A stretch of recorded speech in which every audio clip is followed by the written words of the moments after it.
पीक विम्याचं जे आंदोलन आहे हे रास्त आंदोलन आहे. शेतकऱ्याची योग्य मागणी आहे. शेतकरी प्रचंड अडचणीत आहे आणि पीक विमा हा शेतकऱ्याला मिळाला पाहिजे. शेतकऱ्यांनी लाईनीत उभा टाकून मला तर असं वाटायला की शेतकऱ्याचं जीवनच काय लाईनीत जातंय का काय की गॅसच्या लाईनीत, पेट्रोलच्या लाईनीत, आता पीक विम्यासाठी संघर्ष. आता जे सरकारनं जे या सरकारनं जे आपल्याला कर्जमाफी दिली आहे हे म्हणजे सगळं सरकार जे सगळे ढोंगी सरकार आहे.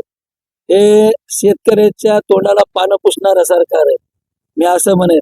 आणि हे जे मान्यताईनं जे आंदोलन उभं केलंय ह्या आंदोलनात शिवसेना ताईच्या सोबत आहे, ताईच्या बरोबर आहे, ताईचे एक पाऊल पुढे असेल असं तुम्हाला या प्रसंगी सांगतो.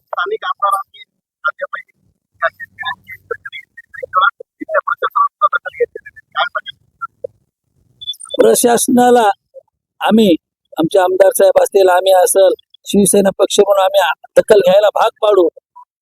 काय या आंदोलन यश मिळाल्याशिवाय आम्ही स्वस्थ बसणार नाही एवढं तुम्हाला नक्की सांगू इच्छितो. जिल्हाधिकारी कार्यालयात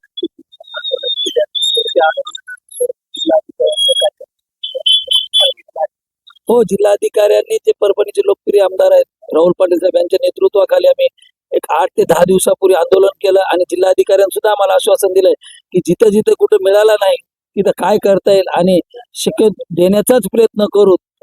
जे काही टेक्निकल मुद्दे, जे काही टेक्निकल अडचणी आहेत त्या दूर करून शेतकऱ्याला पीक विमा देण्यासाठी शिवसेना हे आंदोलन मोठं केल्याशिवाय मोठं करणार आहे. आणि जोपर्यंत हे आंदोलन यश येणार नाही किंवा शेतकऱ्याला पैसे भेटणार नाही तोपर्यंत शिवसेना स्वस्त बसणार.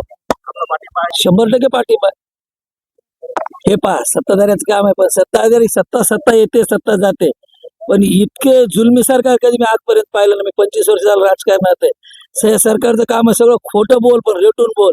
काय असो, जनता याला येणाऱ्या काळात आपला हात दाखवल्याशिवाय राहणार नाही. कसं असते मतदाराला शेवटी किंवा शेतकऱ्याला आज वेळ निघून गेलेली आहे, पण लोक सुद्धा वेळेची वाट पाहतात. बरं साहेब, सरकार येत असते, सरकार जात असते, पण लोकांनी वेळ वाट बघू नयेत. लोक कधी ती वेळ येईल आणि कधी याचा बदलाव करायचा त्यासाठी